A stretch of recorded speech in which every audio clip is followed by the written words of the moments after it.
It is a privilege to be here at the Dignity for Children Foundation. Excuse me. I want to thank Pastor Sadvinder and his wife Katrina, who've run this foundation for years with the support of private donors and the United Nations. And I want to acknowledge the Malaysian government for its efforts to welcome and support refugees from around the world. Today, Malaysia hosts some 150,000 refugees and asylum seekers from countries as varied as Sudan, Somalia, and Myanmar. One of the reasons that I wanted to come visit here is because globally we're seeing an unprecedented number of refugees. The world is rightly focused on the humanitarian tragedy taking place in Syria, but we can't forget that there are millions of other refugees from war-torn parts of the world. In fact, 60 million people are displaced all around the world. And today, as you saw, I had a chance to visit with some incredible young people. Those children upstairs, many of them have gone through extraordinary hardships. They've taken really tough journeys. Most of the children that we saw in the classroom there were Rohingya, who had fled discrimination and oftentimes ethnic violence in Myanmar. And we're hopeful that with the transition in the politics of Myanmar, that the Rohingya people will begin to get treated fairly and justly in their own country. But in the meantime, the refugees from Myanmar, again, mostly Rohingya, mostly Muslim, those young children up there, they're deserving of the world's protection and the world's support. And anybody who had a chance to see those kids, hopefully you understood the degree to which they're just like our kids. And they deserve love and protection and stability and an education. They are lucky that they're here at this wonderful center and getting that kind of support, but there are a lot of children just like them who are not.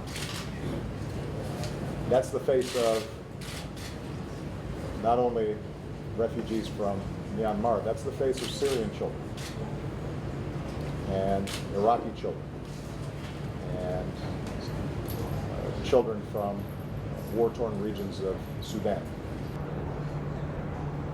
And when I sat there and talked to them and they were drawing and doing their math problems, they were indistinguishable from any child in America. And the notion that somehow we would be fearful of them, that our politics would somehow leave us to turn our sights away from their plight, is not representative of the best of who we are. I just had an incredible conversation with the young men and women around this table who represent refugees from Myanmar, from Sudan, and from Somalia. These are some of the bravest, hardest working individuals that you'll ever meet. They recently completed steps to settle in the United States, and each of them described how incredibly grateful they were to have this opportunity, to be part of a country that accepts people from around the world with all their diversity. This young lady here is 16 years old, fled Myanmar on her own when she was 8. Subject to human trafficking until the United Nations was able to help her resettle. She's now 16 and intends to be an advocate on behalf of fellow refugees in the future after she gets an education in the United States. This is who we want to help. This is the face of people all around the world who still look to the United States as a beacon of hope. And when we talk about American leadership is us caring about people who have been forgotten, or who've been discriminated against, or who've been tortured, or who've been subject to unspeakable violence, or who've been separated from families at very young ages. That's American leadership. That's when we're the shining light on the hill. Not when we respond on the basis of fear. And if people have a chance to hear the individual stories here, you will see the degree to which they represent the opposite of terrorism and the opposite of kind of despicable violence that we saw in Mali and in Paris. We should lift them up and give them a hand. Because the more that we are spreading our concern and our values and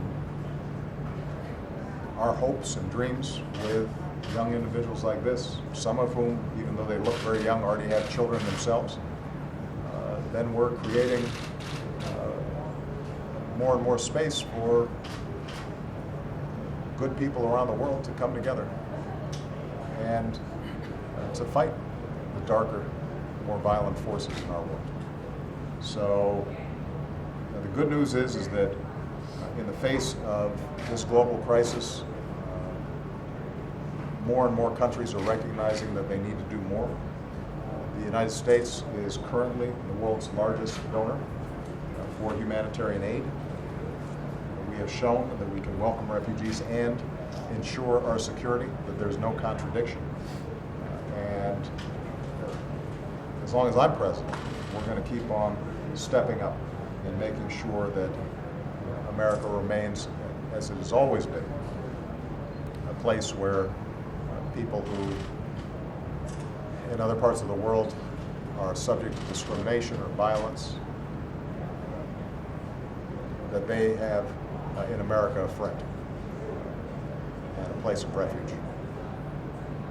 And I am very excited to see what the individuals sitting around this table end up doing in the United States of America, because my suspicion is that they're going to do great things.